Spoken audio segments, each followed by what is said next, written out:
Колика е заболување кај коњите што се јавува често, тврдат ветеринарите.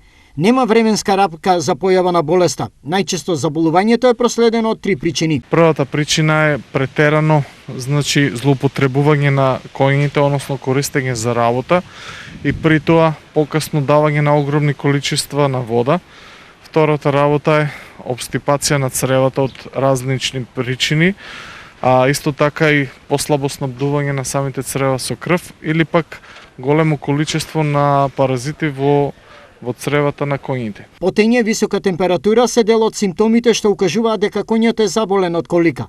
Освен овие, надредени се и следниве симптоми. Тапкање во место на коњот, честопати легнува, станува, а погледнува кон самиот абдомен, бидејќи осеќа голема болка. Ветеринарниот совет како собствениците правилно да постапат со заболениот или заболените коњи е следен. Доколку собствениците се среќаваат со вакви проблеми, тие треба да направат едно 15 минути пешачење на самиот коњ и доколку после тоа исто ги имаме истите симптоми, треба да се обратат кон ветеринарен лекар. Лекувањето се третира со аналгетици, антибиотици, а доколку сериозноста е поголема при заболувањето, неопходна е хируршка интервенција, напоменуваат ветеринарите.